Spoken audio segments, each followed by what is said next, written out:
Good morning students. आज हम लोग हिंदी लिटरेचर में चैप्टर 6 पढ़ेंगे, जिसका नाम है और भी हैं। और भी हैं बच्चों, कविता का नाम है और इसके कवि हैं बालकृष्ण राव जी। ठीक है, तो बालकृष्ण राव जी इसके कवि हैं और प्रस्तुत कविता में कवि ने हमें ये संदेश दिया है अपनी कविता के माध्यम से कि व्यक्ति को अपने जीवन में, व्यक्ति के जीवन में अच्छा और बुरा समय दोनों ही आता रहता है बच्चों। तो जीवन में अगर विपत्ति का कभी समय है तो विपत्ति के समय, विपत्ति मतलब परेशानी का समय, मुसीबत का समय, तकलीफ़ों का समय, तो उस समय आदमी को निराश और हताश नहीं होना चाहिए। ठीक है, क्योंकि अगर आदमी निराश हो गया और हताश हो गया तो अपने आगे का जीवन कैसे चलाएगा, बड़ा मुश्किल होता है फिर।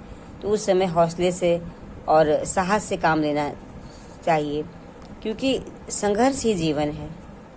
इस संघर्ष से हम अकेले नहीं हैं, बल्कि अनेक दिशाओं में अनेक लोग विपत्तियों का सामना करते हुए संघर्ष कर रहे हैं। संसार में एक ही व्यक्ति कोई संघर्ष नहीं करता, संघर्ष करने वालों की लाइन लगी होती है, लेकिन हमें पता ही नहीं होता है कि कौन कौन संघर्ष में है। अपने आगे हम किसी को दूसरे को देख ही नहीं पाते हैं। तो इसी पर कवि ने लिखा है इस कविता के माध्यम से कि इस संघर्ष में हम अकेले नहीं हैं। अनेक दिशाओं में यानी हर तरफ लोग विपत्तियों का सामना करते हुए संघर्ष कर रहे हैं, परेशान हैं और तो इसलिए कभी भी हमें अपने आप को अकेला नहीं समझना चाहिए। अर्थात कभी अगर मुसीबत है, कोई परेशानी है, दिक्कत है, तो हमें ये नहीं समझना चाहिए कि अरे नहीं, हम ही अकेले बड़ा परेशानी का बोझ उठा रहे हैं, हम ही बहुत विपत्ति में हैं। ऐसा नहीं है। बहुत से लोग, ना जाने अनगिनत लोग, कितने लोग ऐसे हैं जो इसी तरह की विपत्ति और परेशानियों का सामना करते हुए आगे बढ़ रहे हैं और उन परिस्थितियों से उबरने की कोशिश में लगे हैं। अभी देखिए, इस वक्त ही जिस वक्त हम लोग ये कविता पढ़ने बैठे हैं, कैसा माहौल है चारों तरफ, कितनी ज़्यादा मुसीबतें और परेशानियों से लोग घिरे हैं। लेकिन फिर भी लोग हौसला रखे हैं, आपस में एक दूसरे का साथ निभा रहे हैं और धीमे धीमे इस मुसीबत से निकलने का प्रयास हर कोई कर रहा है और हम लोग निकल भी जाएंगे धीमे धीमे। तो इस तरह से जब जीवन में विपरीत परिस्थितियाँ आएँ, विपरीत समय आए, तो हौसले से और साहस के साथ उसको आगे बढ़ने की कोशिश करनी चाहिए और उसका सामना करना चाहिए, क्योंकि विपत्ति से और परेशानी से घबरा करके हम कुछ नहीं कर सकते। ठीक है, परेशानियों से भागना उसका समाधान नहीं होता है, उसका मुकाबला करना, उसका डटकर सामना करना ही इसका समाधान होता है। तो देखो बच्चों, कविता में कवि ने क्या लिखा है, आइए कविता पढ़ते हैं। कवि कहते हैं कि एक तेरा ही नहीं, सुनसान राहें और भी हैं, कि एक तेरा ही नहीं, सुनसान राहें और भी हैं, कल सुबह की इंतजारी में निगाहें और भी हैं, और भी होठ जिन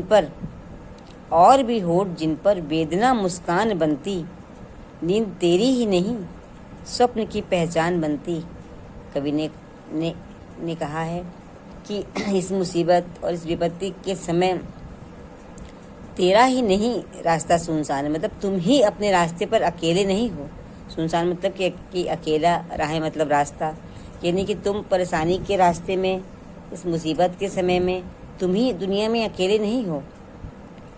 कल सुबह की इंतजारी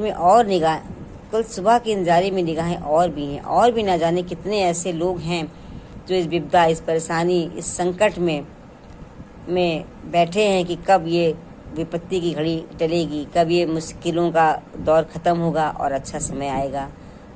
यानी कि सुबह का सूरज निकलेगा। सुबह के सूरज से मतलब है बच्चों कि विपत्ति का काला साया टल जाना, मुसीबतों और परेशानियों के काले बादलों का छट जाना और सुबह का होना। तो जैसे रात काली होती है, उसी प्रकार से जीवन में जो विपत्तियां और परेशानियां होती हैं वो हमारे जीवन में एक काली रात की तरह से होती है बच्चों। तो इसी पर कवि ने कहा है कि सभी लोग, मतलब बहुत से ऐसे लोग हैं जो कि उस सुंदर सुबह के इंतजार में निगाहें लगा करके नज़रें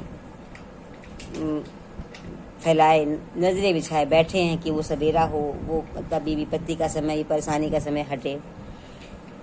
और भी होठ हैं जिन पर वेदना मुस्कान बनती है, बहुत से ऐसे लोग हैं, कई ऐसे लोग हैं जो कि बहुत पीड़ा, बहुत तकलीफ़, परेशानी होने के बाद भी जब सामने आते हैं तो मुस्कुरा कर बोलते हैं, बात करते हैं, और अंदर से दुखी होने के बाद भी वो मुस्कुराते हैं, हंसते हैं। इसका मतलब ये नहीं कि वो खुश ही हैं। तो इसी पर कवि ने कहा है कि तुम ही दुनिया में अकेले निराश परेशान नहीं हो, बहुत से ऐसे लोग हैं तुम्हारे साथ, इसलिए तुम अकेले नहीं हो इस मुसीबत की घड़ी में। नींद तेरी ही नहीं केवल स्वप्न की पहचान बनती। कहते हैं कि एक तुम ही नहीं हो दुनिया में, कि मतलब कि कवि का कहने का अर्थ है कि तुम अकेले नहीं हो, कि जो तुम जो है तुम सो और सुंदर सुंदर सपना तुम कि मतलब तुम सो नहीं पा रहे हो, अच्छे से सपने नहीं देख पा रहे हो, तो स्वप्न की पहचान तुम मतलब कि तुम कोई स्वप्न नहीं देख पा रहे हो, तुम क्योंकि नींद नहीं आ रही है, परेशान हो। ऐसे बहुत लोग हैं जो पूरी पूरी रात जिनकी आंखों में उजड़ जाती है, रात जाग कर बिता देते हैं, सुबह सुंदर सुबह के इंतज़ार में और नहीं सोते। तो इसी पर कवि ने लिखा है, पूजना पत्थर अकेले एक तुझको ही नहीं है, वाह बनने के लिए मजबूर आहें और भी हैं। कहते हैं कि जब आदमी बहुत परेशान होता है, बहुत मजबूर हो जाता है, तो वो फिर भगवान को याद करता है, उनकी पूजा करता है। तो कहते हैं तुम ही नहीं ऐसे हो जो कि जो है मतलब पत्थर पूज रहे हो, कि मतलब क्या उपाय पत्थर पूजने, मतलब क्या ऐसा उपाय करें, क्या ऐसा चीज़ करें कि उनकी वो परेशानी, वो उनकी तकलीफ़, उनकी दिक्कत ख़त्म हो जाए, समाप्त हो जाए। आदमी हर प्रयास करता है। तो उसी पर इन्होंने लिखा है कि एक पत्थर की पूजा करने वाले तुम ही नहीं हो अकेले, वाह बनने के लिए मजबूर आए और भी हैं।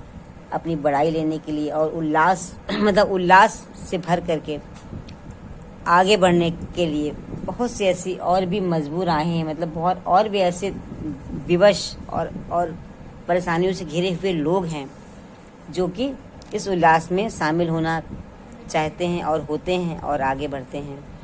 तो कवि ने अपनी इस कविता के माध्यम से बताया है कि एक तेरा ही नहीं सुनसान राहें और भी हैं, कल सुबह के इंतजारी में निगाहें और भी हैं, और भी होठ जिन पर वेदना मुस्कान बनती। नींद तेरी ही न केवल स्वप्न की पहचान बनती। पूजना पत्थर अकेले एक तुझको ही नहीं, वाह बनने के लिए मजबूर आए और भी हैं। कवि ने इस कविता के इन पंक्तियों के माध्यम से लोगों को ये संदेश दिया है, ये कहा है कि कभी भी अपने आप को मुसीबत परेशानी में अकेले मत समझना।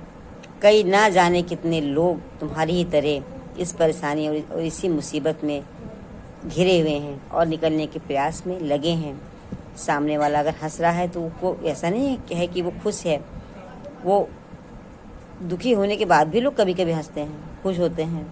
तो ये नहीं कि हर आदमी खुश है। और सिर्फ तुम ही अकेले नहीं हो कि पत्थर की पूजा में लगे हो या फिर सो नहीं पा रहे हो, दिन रात उल्लास के लिए तुम्हारी आहें मजबूर हैं, तुम इतनी तकलीफ में हो। ना जाने कितने ऐसे लोग हैं जो विपत्तियों का सामना करते हुए संघर्ष करके जीवन को जी रहे हैं और आगे बढ़ रहे हैं और इस समस्या से निकलने का प्रयास में लगे हैं। तो कवि ने कहा है कि कभी भी अपने आप को अकेला मत समझना। अब बच्चों आगे आज हम लोग यहाँ तक पढ़ते हैं, आगे की पंक्तियाँ हम लोग कल पढ़ेंगे। Okay, bye.